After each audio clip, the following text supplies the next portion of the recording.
그렇게 죄와 싸우다가 잘못된 방법으로 싸우다가 죄를 죽이지 못하고 실패할 때 그때 나타나는 신자들의 반응은 세 가지로 지배하게 되는 거죠. 첫째는 뭐냐 하면은 죄와의 싸움을 포기하고 그리고 신속히 그동안 죄와 싸우느라고 허기졌던 죄의 욕망들을 채우기 위해서 예전에 그 방탕했던 삶으로 돌아가는 거예요. 그래서 베드로후서 2장 22절에 보면 개가 토했던 곳으로 돌아가고 돼지가 씻었던 그 구멍으로 다시 더러워지도록 돌아간다. 이런 말씀 나오죠. 그렇게 되는 것입니다. 그래서 보면은 예수 믿는 사람들 가운데 이렇게 부도덕하게 이 죄에 대해서 열린 마음을 가지고 그렇게 담대하게 죄의식 없이 살아가는 사람들이 있잖아요. 그 사람들 중에는 교회는 다니지만 실상은 거듭나지 않았기 때문에 그러는 사람도 있고 하나님을 한 번도 제대로 만나지 못했기 때문에 정말 그야말로 무지막지해서 그렇게 사는 동물과 같은 삶을 사는 사람도 있지만은 그 중에는 하나님의 은혜의 세계를 꽤 경험한 사람들이 상당히 있다라고 하는 것을 보면서 여러분들은 놀라게 됩니다. 그죠? 하나님의 은혜의 세계를 상당히 경험했는데 지금은 거의 막 사는 거예요. 막 죄를 지으면서 사는 거예요. 여기서 죄를 짓는 데 얘기 꼭 무슨 신문에 나는 죄만을 얘기하는 게 아니에요. 그러니까 그런 거의 경건의 세계가 없이 막 자기를 내동댕이 치듯이 신앙을 팔아먹으면서 살아가는 사람들이 있는 거예요.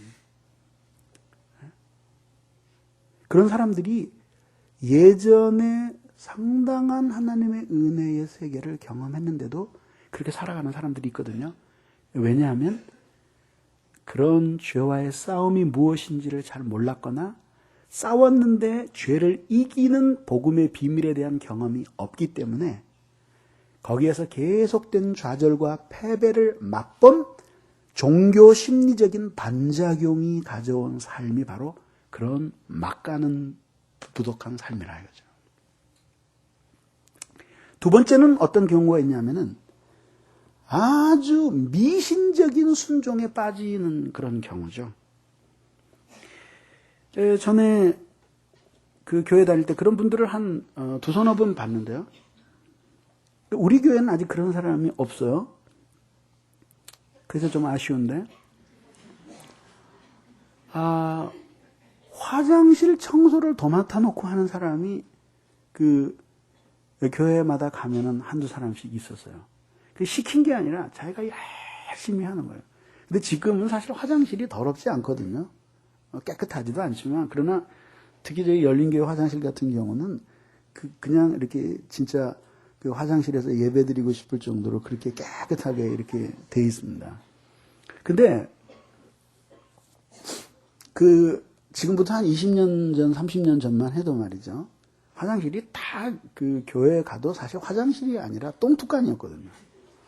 그러니까 참 지저분하고 냄새 많이 나니까 그걸 이렇게 사람들이 잘 청소하려고 안 하고 그리고 그러거든요.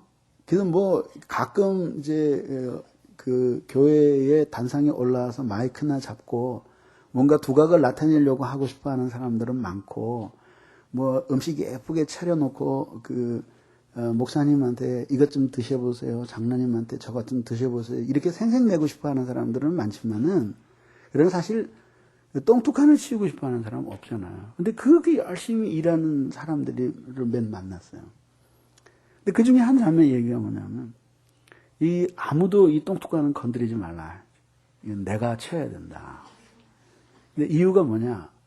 어느 부흥회를 갔더니 그 부흥강사의 이야기가 교회 가서 화장실을 열심히 청소하면 하나님이 건강을 주신다 그랬대.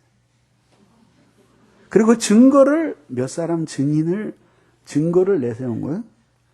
그러니까 그 얘기를 딱 듣고 났을 때 이 건강보다 중요한 축복이 어디 있는가? 몸도 약한데. 그렇다면 내가 화장실을 청소해야 되겠다. 그래서 열심히 화장실을 청소하는 거예요. 항상 가면 화장실이 깨끗하게 되어 있으니까 그거는 뭐 나쁠 것이 없지요, 교회로서는. 그죠? 그래서 제가 아까 그런 사람도 아쉽다 네 그랬는데 나쁠 것이 없죠. 그러나 개인의 신앙으로 보면은 말이죠. 그 화장실을 청소하는 것과 건강해지는 것이 무슨 관계가 있는가? 그 화장실에서 무슨 살림욕이라도 하고 나오는가 말이야. 그 물리적인 무슨 그 비결이 거기에 있는가? 아니거든요. 근데 사람들은 이런 미신적인 이런 것들을 굉장히 좋아해요. 왜 좋아하냐면 생각을 안 해도 되기 때문이에요. 생각을 안 해도 되기 때문에. 여러분 가끔 보면은 그 막 재산을 착취하고 막 심지어 몸을 빼앗고 하는 그 이단들이 등장하잖아요. 근데 거기에 휘말려 들어서 패가 망신하는 사람 중에 사회 지도층 인사들이 꽤 많이 나온다는 걸 보고 여러분 놀라지 않아요?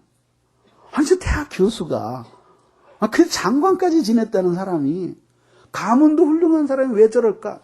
인간에게 모두 그렇게 생각 없이 자기를 막 공격하고 생각 없이 자기를 그렇게 노예처럼 부려서 미신적인 맹종에 빠지게 할 때에 안정감을 느끼는 타락한 종교 심리가 있는 거예요, 인간들에게.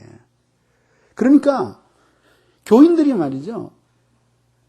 저는 그런 전제도 못 되지만은 아주 카리스마적인 목사님 밑에서 내 입도 못 띄고 그냥 이유를 알든지 모르든지 시키는 대로만 하면서 살 수밖에 없는 그런 교회 생활에서 한없는 안정감을 느끼는 사람들이 많다고.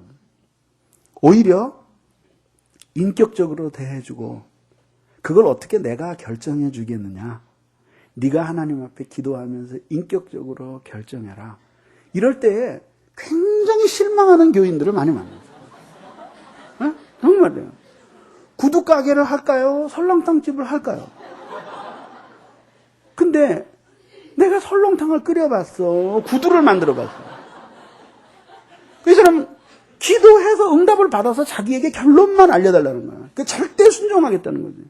난 그런 거에 대해서 사실은 대답을 해준 적이 거의 없거든요. 그래서 설렁탕도 알아보고 구두빵도 알아보고 그리고 어느 쪽이든지 하나님 앞에 순종하고 사업이 잘 되게 하면 하나님의 계획을 이루어 드리겠다라는 마음을 가지고 당신과 당신 아내 가족들이 기도하고 그리고 인격적으로 하나님 앞에 결정을 해라. 그러니까 나도 기도해 주겠다. 그럼 아주 굉장히 실망하는 거예요. 어느 날 탁 구두 이렇게 하기를 원하는 거예요.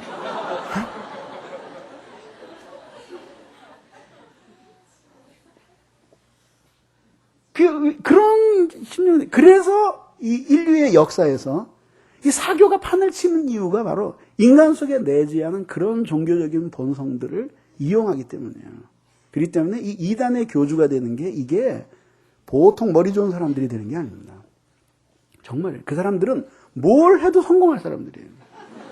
뭘 해도 성공할 사람. 그러니까 멍청한 사람들이 이단의 교주가 되는 법이 없어요. 그러니까 그런 거거든요. 왜 그렇게 바보같이 그렇게 하네. 또 어느 기도원에 갔더니 사람들이 기도하라 했더니 기도를 안 하고 계속 이러고 있어요. 그래서 그게 뭐냐 그랬더니 이 하늘의 밧줄을 타고 올라가는 거예요. 근데 그게 그렇게 은혜가 됐네. 그래서 근데 사실 은혜가 될 수도 있을 거예요. 은혜가 될 수도 있을 거예요. 왜?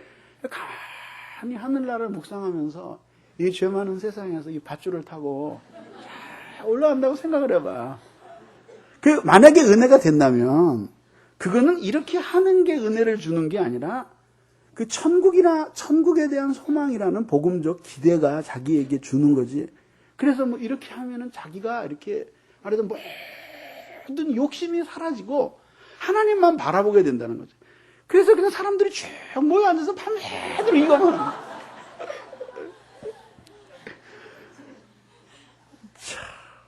그러니 저기 왜 문을 자꾸 열었다 닫았다 해. 문 좀 닫으세요. 그런 종교적인 미신들이 어디서 생겨나는 거예요? 그게 죄와의 싸움에서 실패할 때 보이는 반응이에요. 그런 것들이 옛날에 3세기서부터 14세기에 있었던 그 수도원 시대에 보면은 이게 뭐 엄청난 미신으로 작동을 하는 겁니다. 그래서 뭐 하나님 앞에 열렬히 기도했더니 어느 순간 딱 보니까 여기에 못이 박혔더라. 그래서 그걸 오상이라 그러거든요. 여기 다리 2개 여기. 이게 오상을 받았다 그러면 그 수도사들 가운데서 그냥 끝나는 거예요. 말하자면 화토로 말하자면 38 광땡이에요. 그 이상을 이길 재간이 없는 거예요. 오상을 받았다. 아니 기도하는데 왜 여기 가시 면류관 자국이 나오고 여기 못이 박히느냐고. 환상의 못이 아니라 진짜 못이 박혀서 피가 철철 흐르는 오상을 주신다. 그 오상을 받기 위해서 그 수도사들이 말이지 미친 듯이 고행을 하면서 그 오상을 나도 달라고 말이지. 그 받아서 뭐 하려고.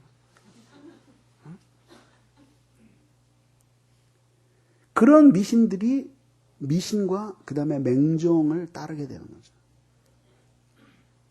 그렇기 때문에 이 어떤 그 철칙을 세워놓고 거기에 맞춰서 신앙생활하는 것은 굉장히 위험한 거예요. 뭔가 원칙을 세우는 건 필요하죠.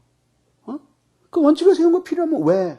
그러면 하나 성경적 이치를 따져서 원칙을 세우면 그렇게 돼서 이것이 우리로 하여금 이렇게 살라는 거구나. 그런 거죠. 예를 들자면 뭐죠? 늘 조심하는 게 뭐죠? 그 설탕 많이 먹으면 안 좋잖아요. 백설탕 같은 거. 예? 그거는 그냥 의사들과 건강을 연구하는 사람들에 의해서 다 검증된 바예요. 그걸 많이 퍼먹어야지만은 건강한 사람은 없단 말이죠. 적당량을 섭취하는 건 필요할지 모르지만 필요 이상으로 먹으면 반드시 건강에 해가 온다라고 하는 것은 분명하잖아요. 그런 것들을 어떤 이치를 가지고 올려진 게 아니라 불쑥 튀어나와가지고 성경과 상관없이 잣대를 확 만들어버리고 그거를 순종하게끔 그렇게 얘기하는 거죠.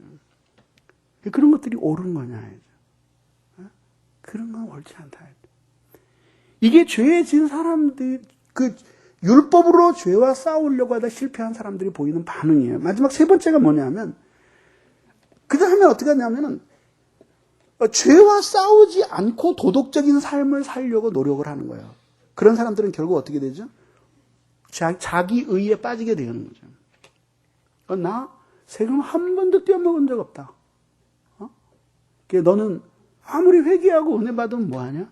맨날 세금 떼먹고 그러고 사는데 하나님의 진노가 있다.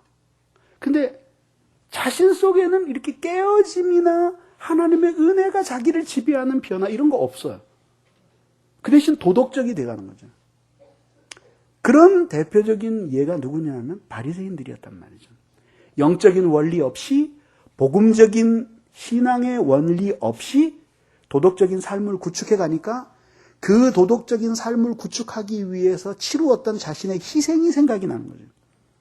그러니까 창기와 세리들은 멸시하고 그리고 그런 삶을 살았던 자기 자신들에 대해서는 강한 자부심을 갖는데 그렇게 되면 그리스도가 그들의 삶 속에 보일 리가 없다라고 하는 것이죠.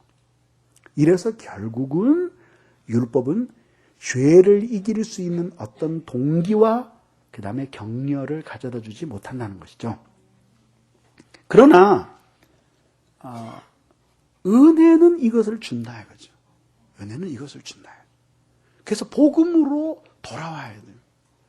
그래서 복음이 어떻게 우리 안에 역사해서 우리에게 참된 이 죄를 이길 수 있는 동기와 격려 그리고 힘, 자유 이런 것들을 가져다 주는지를 신앙 속에서 깊이 체험해야 돼요. 그러기 위해서 여러분들이 이렇게 설교를 듣고 말이지 이렇게 받아 적는 거 이런 정도 가지고는 안 된다 얘기죠. 실제로 그렇게 살아야지 실천을 해야지. 돼지같이 많이 먹어가지고 살만 찐 사람이 운동선수들 그 땀 흘리면서 운동하는 텔레비 쳐다보고 있다고 그래서 살이 빠지냐고. 한 끼 식사도 조절하지 못하고 말이지. 화장도 하기 싫어가지고 맨날 폭탄 맞은 얼굴로 나타나면서 미스 코리아 대회 하는 그거 텔레비 중계방송 본다고 해서 이뻐지냐고. 도대체 왜 그렇게 살아 말이지. 그 영적으로도 마찬가지 아니냐 이거죠. 아무리 많이 들으면 뭐래요. 아무리 많이 들으면 뭐래요. 여태까지 9번인가에 걸쳐서 설교한 게 책으로 묶으면 지금 거의 700페이지짜리 책이에요. 뭐 하느냐고. 어떻게 죄를 극복하고 그 죄의 집에서 벗어날 수 있는가를 가르쳐 줬는데 실천을 안 하잖아요. 기도 안 하잖아요. 근본적으로 그런 죄의 지배 속에 있을 때 결정적으로 그 죄의 지배에서 우리를 이끌어내어서 은혜의 통치 속으로 들어가게 하시는 분, 우리 안에 있는 죄를 죽이시고 다시 성결한 은혜로 우리를 채우시는 주체는 성령님이에요. 근데 그 성령님이 그렇게 역사하실 때 우리에게 꼭 필요한 것이, 그 역사를 위해서 필요한 것이 두 가지가 있다 그랬는데, 하나는 뭐냐면 이 죄로 말미암아서 우리의 영혼에 깊은 어두움이 드리워져서 영적인 암흑 속에서 우리들이 분별력을 잃게 되었으니까 우리에게 말씀의 밝은 빛이 필요합니다. 그런 말씀의 밝은 빛이 필요하잖아요. 그럼 하나님의 말씀을 깨달아야 될 거 아니에요. 그 말씀을 터득해야 될 건 아닙니까? 시계나 보고 앉아서 예배 드리고 졸다하고 그렇게 해서는 그 죄냐 아니냐를 따지기 전에 자신의 영혼이 죽는다 이제. 탐구해야 될 거 아니에요. 아, 내가 죄의 지배 아래 있었구나. 그리고 하나님의 그 놀라운 구속의 은혜를 입었으면서도 이 죄의 지배 아래 있다라고 하는 것은 얼마나 가슴 아픈 일인가. 그리고 하나님 앞에 깊이 뉘우치면서 그러면 도대체 내 영혼이 어쩌다가 이렇게 망가졌을까? 그리고 그 깨닫기 위해서는 진리의 말씀을 깨달아야 될 거 아니에요. 그러면 그거를 깨달으려고 애를 쓰고 그 말씀을 터득하려고 애를 써야 되잖아요. 근데 왜 성경 안 읽어요?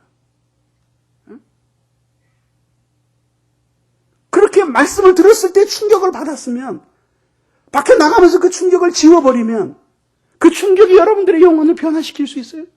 하나님의 말씀이 여러분 속에 들어가서 지속적으로 그 은혜의 수단이 되어서 죄를 죽이고 여러분들의 정욕을 불태우고 하나님의 은혜 안에서 여러분들에게 이미 주신 그 자유와 그리고 놀라운 하나님의 은혜의 능력을 샘솟게 할 때 그때 죄의 지배에서 벗어날 수 있는 것인데 가다가 탭이라도 하나 사러 사가지고 가서 도대체 지난주에 뭘 들었는지 쭈그리고 앉아서 공부하면 안 돼요. 뭘 노력을 하는 게 있느냐 얘기입니다. 또 하나 죄를 이길 수 있는 실제적인 힘. 주님이 우리에게 이미 자유를 주셨지만 죄 때문에 지고 있을 때에 우리가 죄를 이길 수 있는 실제적인 힘이 무엇이라 하지? 기도라 그랬잖아요. 마음 깊은 곳에서 기도를 드러내고 다시 하나님 앞에 진심으로 기도하기 시작하고 지속적으로 마음에서 우러나는 기도를 드리기 시작하면 놀라울 정도로 우리 안에 죄가 죽기 시작하고 우리의 마음은 죄가 깃들이기에 적합하지 않은 프레임을 형성한다고 말씀을 드렸어요.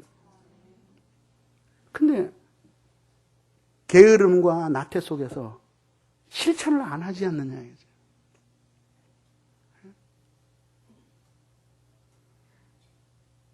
오늘날 우리가 만약에 눈을 들어서 지혜로운 마음으로 이 세상을 바라보고 우리 주위에 있는 많은 그리스도인의 이 핍절한 삶과 패배하고 있는 이 삶이 마치 성경이 우리에게 제시하는 신앙의 표준인 것처럼 생각한다면 우리에게는 생명이 없는 죄에 패배한 삶밖에 없는 것입니다. 오늘날은 묵상하면 묵상할수록 침체에 빠진 시대가 아니라 배교적인 신앙이 팽배한 시대 속에 살고 있습니다. 주님이 우리에게 물려주시려고 했던 참된 복음 신앙, 우리 주 예수 예수 그리스도께서 우리에게 전해주셨고, 사도들이 그 신앙을 지키기 위해서 피 흘리면서 죽었고, 수많은 믿음의 선각자들이 그 안에서 영원의 안식을 누리고 하나님의 자녀의 온갖 특권들을 엔조이했던 그 영광스러운 복음 신앙들이 사라져가고 있습니다. 무지와 어두움은 이 시대에 가득하고, 세상을 향한 사랑과 육신에 대한 과도한 집착들이 영적인 아름다운 세계의 축복들을 도외시하며 살도록 수많은 사람들을 유혹하고 있습니다.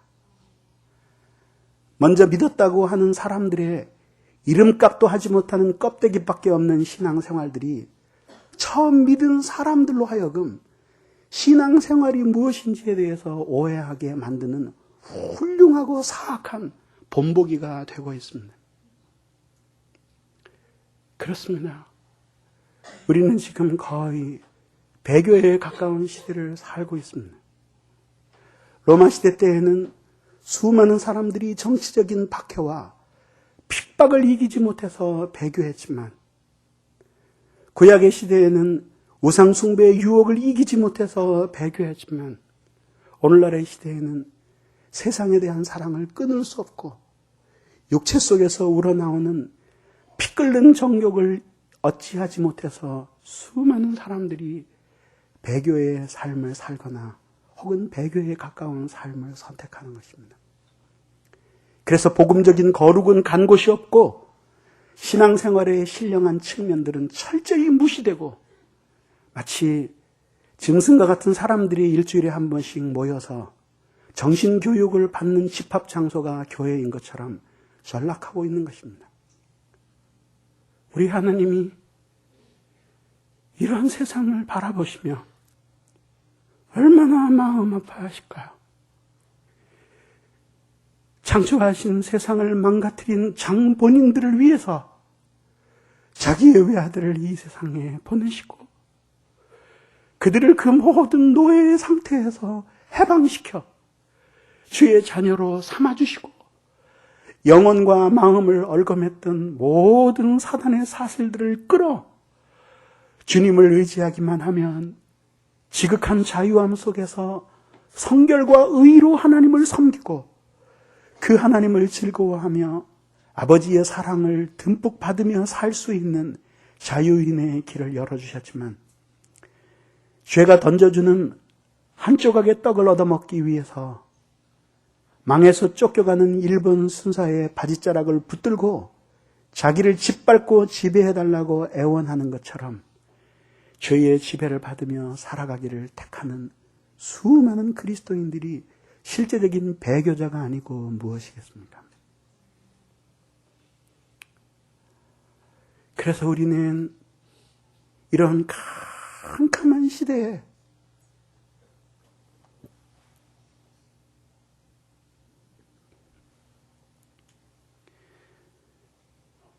빛이 필요하기 때문에 주님이 우리에게 복음의 비밀을 알려주시고,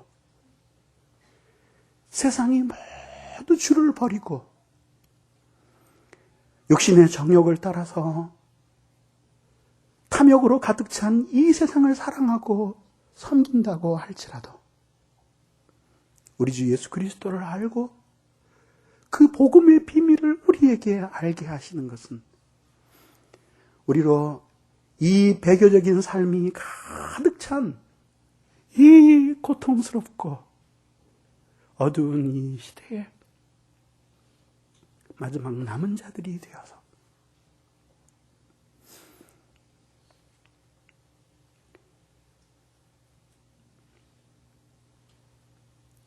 눈을 들어 하늘 보라,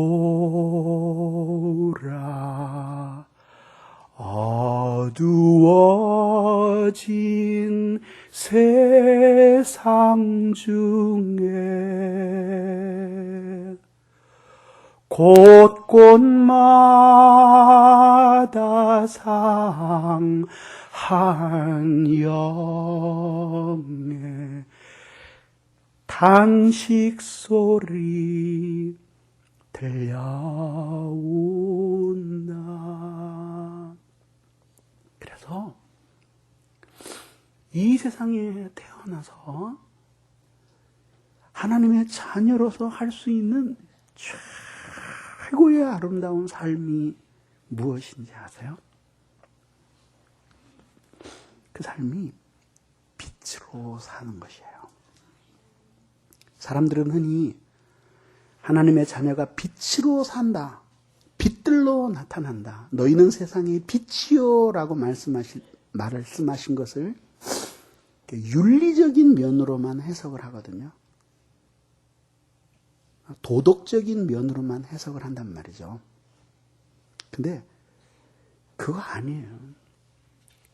거기서 이야기하는 이 빛이라고 하는 것은 그런 것들이 포함될 수는 있지만 그런 윤리적이고 도덕적인 빛들보다 더 중요한 것은 뭐냐면 진리 그 자체의 빛이에요.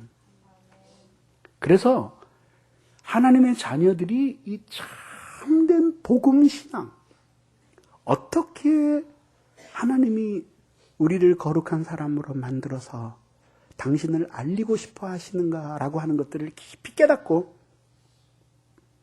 자신이 진리를 소유한 사람이 될 때 수많은 어둠 속에 있는 사람들에게 그 빛을 나누어 주어서 그들도 빛으로 나오도록 만들어주는 거예요. 그러니까 실천을 해야 되는 것이에요. 그래서 죄를 죽이는 신자의 삶에 있어서 총체적인 순종이 필요한데 그 총체적으로 순종하기 위해서는 마지막까지 놓치지 말아야 할 이 죄죽임의 자세가 있는데 그것이 뭐냐면 신실함, sincerity, 그 다음에 부지런함, diligence, 이 두 가지가 우리에게 꼭 필요한 거예요. 그래서 우발적으로 어느 한순간에 가슴이 확 뜨거워져서 그냥 내가 그 금식하다가 굶어 죽더라도 한번 이 죄하고 결판을 내? 이런 영웅주의적인 충동적 결단을 가지고는 죄를 이길 수 없어요. 어때요? 신실해야 돼. 성실해야 됩니다. 계속해서. 성실하게. 그리고 어쩌다 한번 겨뤄보는 것이 되어서는 안 되고 성실해야 돼요.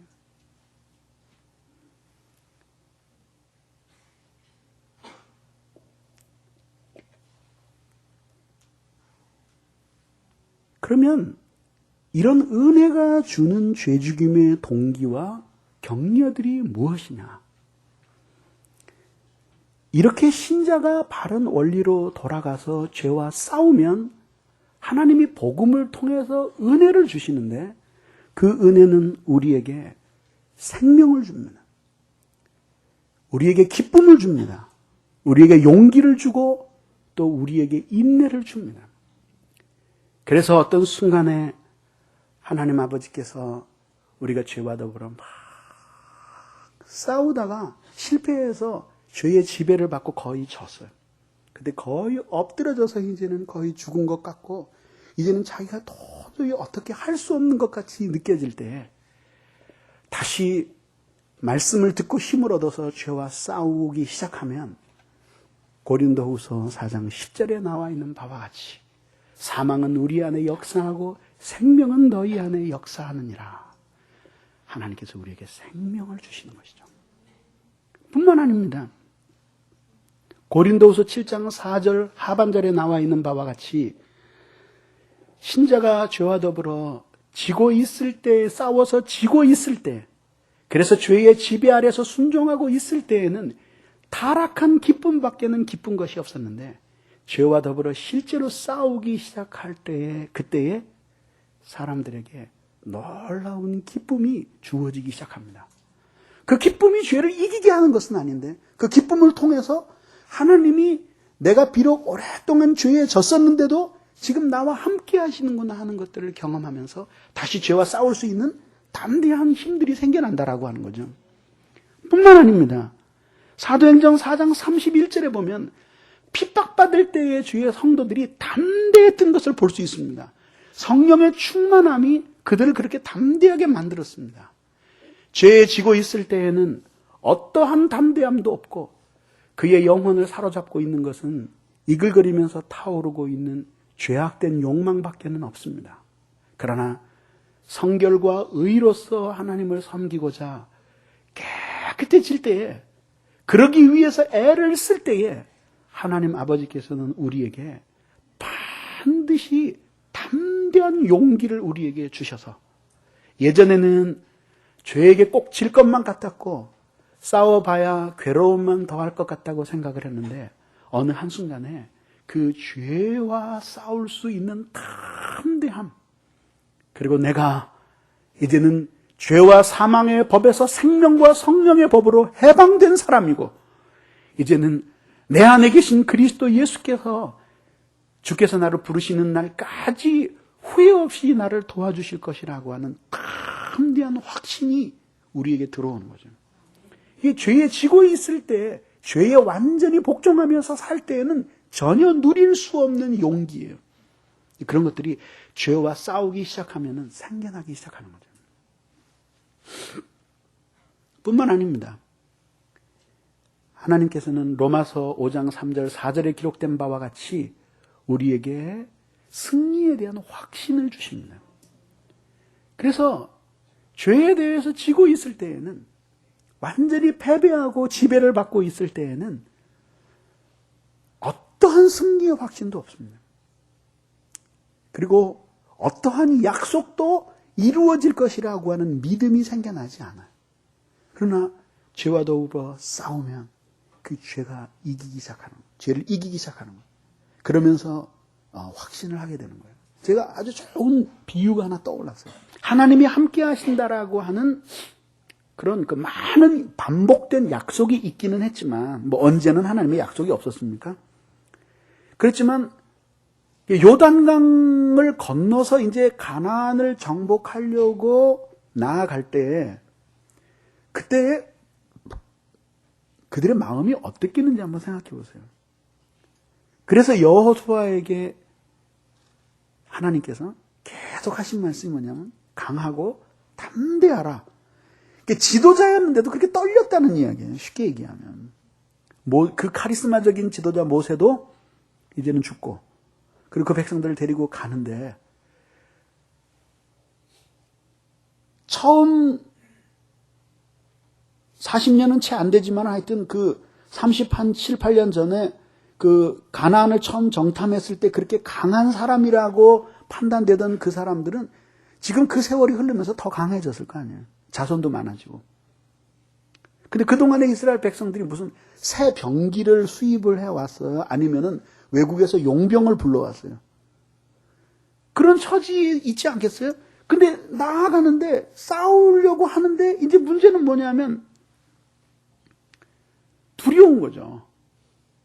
진짜 하나님이 약속하셨지만 이 악한 사람들이 강력한 군대를 거느리고 혈기 문명 속에서 이 요새를 지니고 우리를 맞을 준비를 하고 있는 이 가나안 땅이 정말 우리의 수중에 떨어질까? 이 사실 두려움이 없었다 그러면 말도 안 되잖아요. 그죠? 근데 어떻게? 그래서 처음 만난 여리고성이었죠. 그것들이 그 어마어마한 성이었거든요. 그것이 와르르 무너지는 경험을 했을 때 이스라엘 백성들 성에 가장 먼저 찾아왔던 확신이 무엇이겠어요? 이렇게 하나님이 함께 하시는구나. 그러면 이 가나안을 정복하는 건 시간 문제겠다라고 하는 확신을 하나님이 주시기 위해서 처음부터 어마어마한 승리를 거두게 하신 거예요. 죄와 싸워서 부분적으로 승리하면 승리의 크기보다도 더 큰 최종적 승리에 대한 확신이 신자의 마음에 불타는 거예요. 그러면 승리할 것이라고 확신을 하게 되면 결코 거기에 그 종로로 타냐고요? 안 한다. 실제로 일제시대 때 있었던 일이에요. 대한독립 만세를 외치고 막 부르는 거예요. 길거리에서 대한독립 만세를 외치고 있는 그 무식한 시골 아낙네 하나를 잡아갔어요. 일본 수사가 취재하는 거예요. 너 왜 길거리에서 그 대한독립 만세 그런 걸 외치냐? 그러면은 이 시골 아낙네가 기가 죽어서 아유, 제 무식한 제가 뭘 알겠습니까? 이럴 줄 알았다 이거죠. 그랬더니 아주 당돌하게 이야기하는 것이 뭐냐면 나는 대한민국 국민으로서 할 바를 했을 뿐이다. 너희들은 우리 땅을 강제로 점령했고 우리는 반드시 독립할 것이고 그리고 우리는 반드시 이길 것이다. 그랬더니 일본 순사가 하는 이야기를 뭐냐면 욕을 하면서 이게 모르고 했다 그러면 살려주려고 그랬더니 죽으려고 기를 쓰는구나. 그랬어요. 그랬더니 뭐냐면 나를 죽여라. 총을 들이대니까 나를 죽여라. 네가 나는 죽일 수 있어도 우리 민족의 가슴 속에 펄펄 살아서 뛰고 있는 이 민족 해방의 정기는 죽이지 못할 것이다.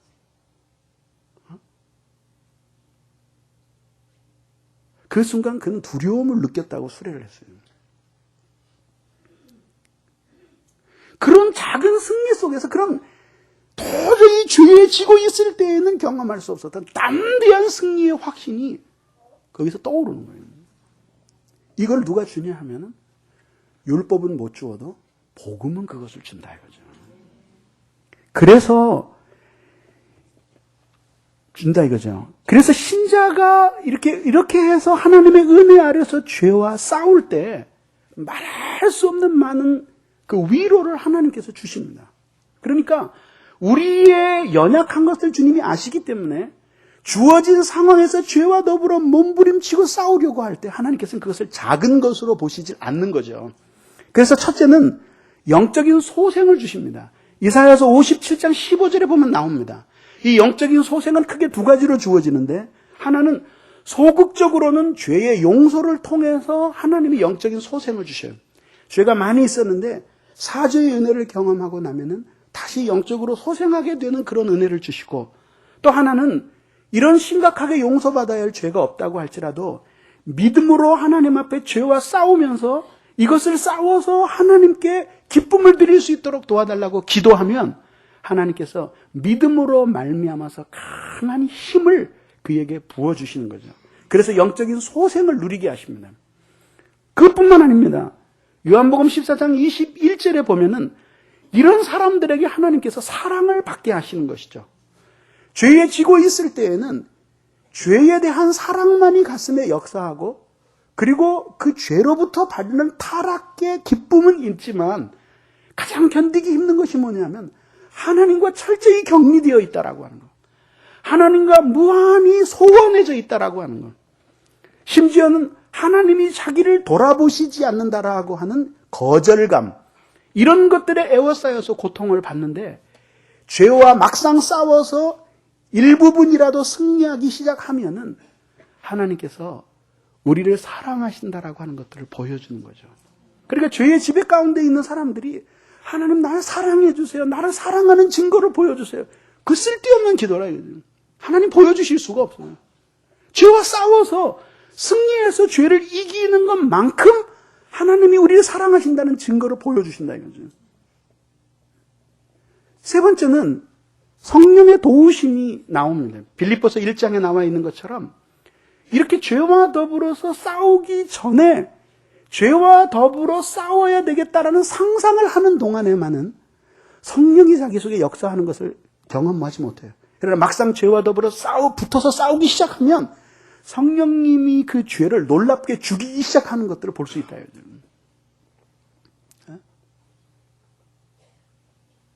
마지막으로 네 번째는 이런 유혹과 시련 앞에서 우리들을 승리하도록 만들어주시는 거예요.